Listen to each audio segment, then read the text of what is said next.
I've had the privilege in my life of meeting many well-known people and working with very well-known people. And I don't, as a general rule, get nervous or anxious about meeting famous people.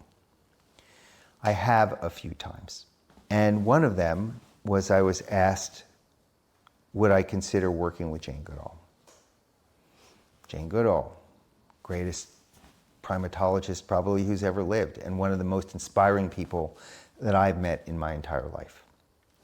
And I remember I went to a hotel that she always tends to stay at in New York, and I went up to the floor that she was at, and I knocked on the door, and her assistant, longtime Mary, answered the door, invited me in, and asked me to sit down. And there I sat on a couch, and then out from the bedroom comes Jane Goodall, looking the way she normally does, in jeans and bare feet and an Oxford shirt that was untucked.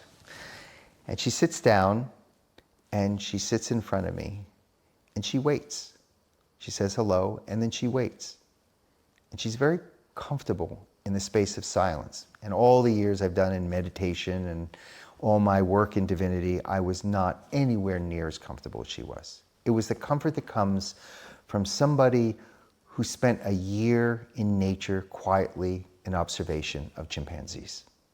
And she just waited. And what felt to me like 5 hours, in fact was probably more like 2 minutes, I finally decided to take a breath and ask my entry point. And I looked at her and I said, you know, Jane, I know we're supposed to work together, or this is the reason why we're here, for you to see whether I'm someone you want to work with. And my usual strategy is I'll go in and I'll tell you what I've done, who I've done it for, and the results I've had, and how much I charge, and all of that. But I realize in this moment that is an incredibly uninteresting conversation. And I'd be quite bored by it. And I may never get to meet you again. So instead, what I'd like to do is ask you a different question. And it may be the only question I ask you today. And my question is, what is your experience of God? And I'll never forget the look on her face. Her eyes got really wide. She sat back a little bit as if this was one of the great surprises she'd ever heard. And then she leans in, and we had one of the most magnificent, wonderful 1.5 to 2 hour conversations about why we're here and what our purpose and meaning is. And that started us on a journey of working together.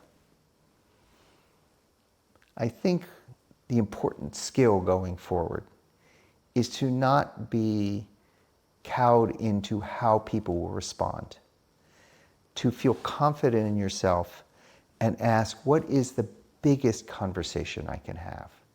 Or to ask yourself, what would be the most courageous, bravest thing that I can say right now? And then say it without hesitation, without fear, without doubt, to feel what is in your heart, to listen to that and to bring it forward and to see where it goes.